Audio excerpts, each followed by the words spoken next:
आइए सुनते हैं माघ मौनी अमावस्या की कथा। अमावस्या तिथि के दिन जो कि स्नान और दान का दिन होता है तथा पितरों के निमित्त जो कि श्राद्ध तर्पण आदि करने का दिन होता है। लेकिन यही अगर सोमवार के दिन हो तो उसे सोमवती अमावस्या के नाम से जाना जाता है और माघ अमावस्या तिथि को जो कि माघ मौनी अमावस्या के नाम से जाना जाता है। माघ अमावस्या तिथि का बड़ा ही विशेष महत्व माना गया है, खास करके माघ के महीने का, जो कि माघ महीने में गंगा स्नान करना, दान पुण्यों का कार्य करना, भगवान विष्णु, माता लक्ष्मी, भगवान शिव का पूजन करना, भगवान श्री कृष्ण का पूजन करना, यह सब बड़ा ही पुण्य फलदायक माना गया है। माघ मौनी अमावस्या तिथि के दिन इस दिन विशेष करके जो कि मौन धारण करने का विधान है। जो भी सच्ची श्रद्धा के साथ माघ मौनी अमावस्या तिथि के दिन सुबह उठ करके ब्रह्म मुहूर्त में नित्य क्रियाओं से निवृत्त हो करके अगर गंगा नदी में, प्रयाग में, तीर्थों आदि जगहों पर मौन धारण करके स्नान करते हैं तो उसे मुनि पद की प्राप्ति होती है। माघ मौनी अमावस्या तिथि का दिन जो कि बड़ा ही पुण्य फलदायक माना गया है। इस दिन मौन धारण करके स्नान करना, भगवान विष्णु का पूजन करना, पीपल देवता का पूजन करना, अपने पितरों के निमित्त श्राद्ध तर्पण आदि का कार्य करना, यह सब बड़ा ही पुण्य फलदायक माना गया है।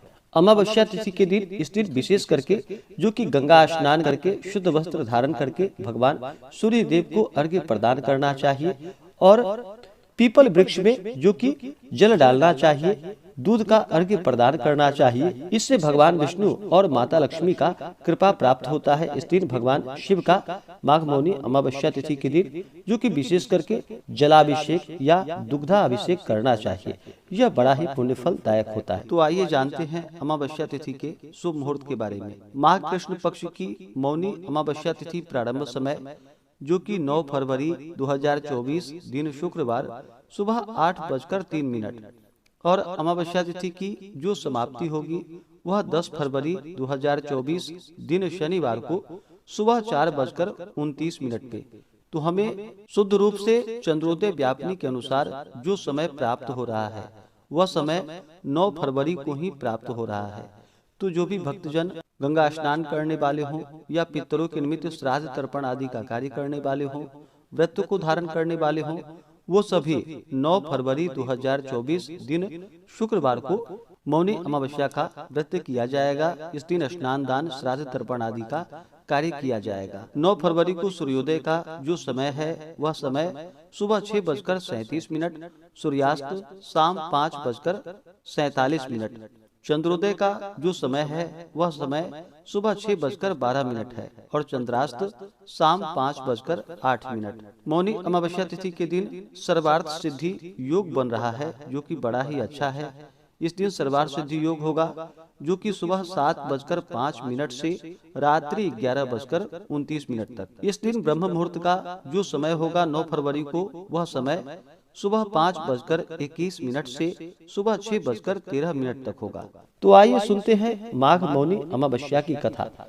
तो बोलिए प्रेम से भगवान विष्णु की जय, माता लक्ष्मी की जय, भगवान भोलेनाथ की जय, माता पार्वती की जय। कथा के अनुसार जो कि कांचीपुरी नगरी में एक ब्राह्मण रहता था, उसका नाम देवीदास तथा उसकी पत्नी का नाम धनवती था।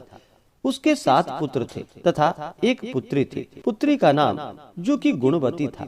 ब्राह्मण ने 7 पुत्रों का विवाह करके बेटी के लिए वर खोजने अपने सबसे बड़े पुत्र को भेजा।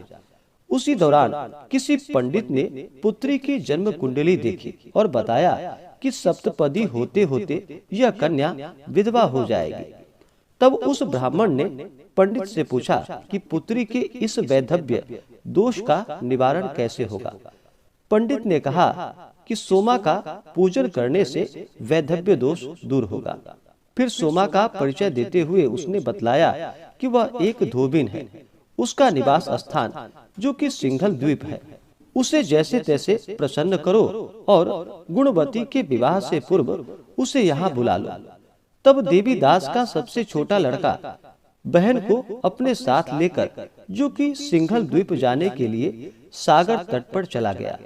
सागर पार करने की चिंता में दोनों एक वृक्ष की छाया में बैठ गए। उस पेड़ पर एक घोंसले में गिद्ध का परिवार रहता था। उस समय घोंसले में सिर्फ गिद्ध के बच्चे थे। गिद्ध के बच्चे जो कि इन भाई बहन के क्रियाकलापों को देख रहे थे।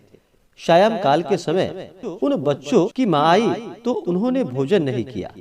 वह अपनी माँ से बोले कि नीचे दो प्राणी जो कि सुबह से भूखे प्यासे बैठे हैं, जब तक वे कुछ नहीं खा लेते तब तक हम भी कुछ नहीं खाएंगे।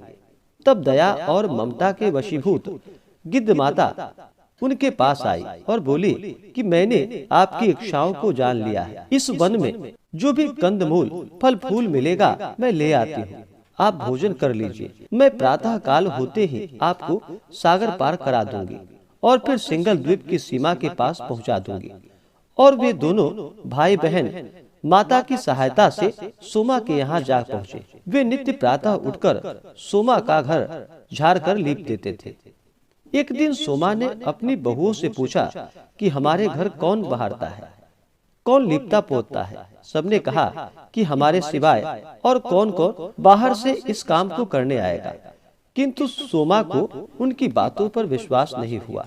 एक दिन जो कि उसने रहस्य जानना चाहा, वह सारी रात जागी और सब कुछ प्रत्यक्ष देखकर जान गई। सोमा का उन भाई बहन से वार्तालाप हुआ। भाई ने सोमा को बहन संबंधी सारी बातें बता दी। सोमा ने उनकी श्रम साधना को देखकर तथा सेवा से प्रसन्न होकर उचित समय पर उनके घर पहुंचने का वचन देकर कन्या के वैधव्य दोष निवारण का आश्वासन दे दिया। मगर भाई बहन ने उससे अपने साथ चलने का उनसे आग्रह किया। आग्रह करने पर सोमा उनके साथ चल दी। चलते समय सोमा ने बहुओं से कहा कि मेरी अनुपस्थिति में यदि किसी का देहांत हो जाए तो उसके शरीर को नष्ट मत करना, मेरा इंतजार करना। और फिर सोमा बहन भाई के साथ जो कि कांचीपुरी पहुंच गई। दूसरे दिन गुणवती के विवाह का कार्यक्रम तय हो गया। सप्तपदी होते ही उसका पति मर गया।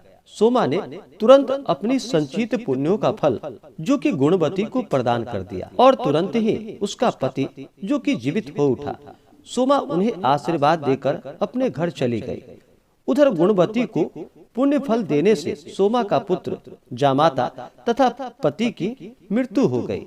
सोमा ने पुण्य फल संचित करने के लिए मार्ग में जो कि अस्वस्थ पीपल वृक्ष की छाया में भगवान विष्णु की पूजन की और 108 बार परिक्रमा की। इसके पूर्ण होने पर उसके परिवार के मृतक जन जो कि जीवित हो उठे। निष्काम भाव से सेवा का फल मधुर होता है। इस व्रत का यही लक्ष्य है। जो भी सच्ची श्रद्धा के साथ अमावस्या तिथि के दिन पीपल वृक्ष का पूजन करते हैं उनके सभी मनोरथ सिद्ध होते हैं। तो बोलिए प्रेम से पीपल देवता की जय, भगवान विष्णु की जय, माता लक्ष्मी की जय, भगवान भोलेनाथ की जय, माता पार्वती की जय, सर्व देवी देवता की जय। तो माघ मौनी अमावस्या तिथि के दिन इस दिन आप जितना भी मौन धारण करें उसका उतना ही फल प्राप्त होता है। इस दिन कम से कम अगर ज्यादा ना बन पाए तो स्नान करके भगवान का पूजन करने तक मौन धारण अवश्य ही करना चाहिए। और इस दिन जहाँ तक हो सके कम बोलनी चाहिए। गंगा नदी तीर्थों में संगम आदि में स्नान करना चाहिए। भगवान विष्णु, माता लक्ष्मी, भगवान शिव, माता पार्वती तथा आप जितने भी प्रकार के दिव्य कार्य पूजन करें यह सब बड़ा ही पुण्य फलदायक माना गया है। और माघी अमावस्या के दिन इस दिन विशेष करके अपने पितरों के निमित्त श्राद्ध तर्पण आदि का कार्य करना चाहिए। पितरों के निमित्त जो भी अन्न, वस्त्र, छाता, उपाहन, कंबल आदि का दान करना चाहिए। इससे पितृ देवताओं का आशीर्वाद प्राप्त होता है। माघ अमावस्या तिथि के दिन इस दिन जो कि किसी के ऊपर क्रोध नहीं करनी चाहिए। अपने मन में किसी के प्रति ईर्ष्या या द्वेष का भाव नहीं लाना चाहिए। इस दिन चंद्रमा जो कि दिखाई नहीं पड़ते हैं, इस कारण से चंद्रमा मन के कारक माने जाते हैं। इसलिए अमावस्या तिथि के दिन किसी के ऊपर क्रोध नहीं करनी चाहिए और ब्रह्मचर्य का पालन करना चाहिए। तामसिक वस्तुओं का प्रयोग बिल्कुल भी माघ मौनी अमावस्या तिथि के दिन नहीं करना चाहिए। इस दिन शुद्ध और सात्विकता का पालन करते हुए मुनि जैसा आचरण करना चाहिए। और जहाँ तक हो सके मौन धारण करके ही रहना चाहिए और भगवत चरण में अपना मन लगाना चाहिए। इससे पुण्य फलों की प्राप्ति होती है।